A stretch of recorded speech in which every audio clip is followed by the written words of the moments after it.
रत्नागिरी जिल्ह्यातील संगमेश्वर तालुक्यातील कडवई येथे भर दिवसा कारची तोडफोड केल्याची धक्कादायक घटना घडली असून या घटनेमुळे परिसरात भीतीचं वातावरण निर्माण झालंय। सुरेश इंजले या इसमानं तलवार आणि लोखंडी रॉडच्या साह्याने कारची तोडफोड केल्याची माहिती समोर आली आहे। रविवारी 22 मार्च रोजी सकाळी 10:30च्या सुमारास कडवई बाजारपेठेतील फरीदा कमाल वागळे यांच्या घरासमोर उभी असलेली होंडा सिटी कारबाबत विचारणा करून आरोपीने अचानक लोखंडी रॉडने कारची तोडफोड केली।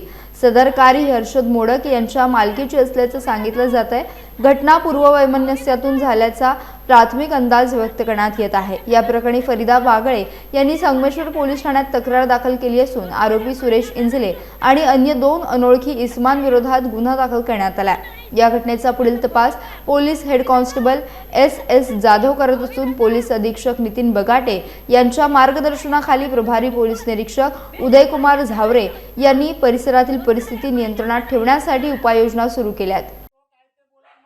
कुणाला या हर्षदला विचारायचं काय विचारायचा?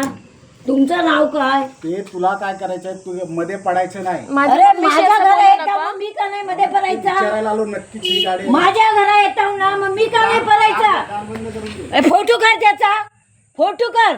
दार का मी बंद करी माझ्या घराचा? माझ्या घराचा मम्मी तू जाऊ नको ना पुढे। माझ्या घराचं नाव का? मम्मी अरे पण तू मम्मी तू जाऊ नको ना पुढे। त्याची फोटो काढ। अरे यो मनालाच माणूस, मम्मी तू पुढे जाऊ नको ना। सांग त्याला अरे पण तू कोण आहेस? तू आज जा ना, फोन तू कर ना आहेस त्याला। जायचं नवरा आहे मी। मम्मी तू आज जा ना। अरे पण ह्यो आहे कोण?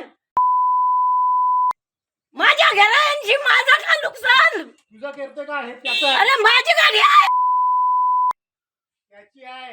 तुला कुणी सांगलं? तू कोण आहेस? तुझ्या इथं सांगितलंय तू मला। आहेस कोण? हे कोणी असू दे, तुला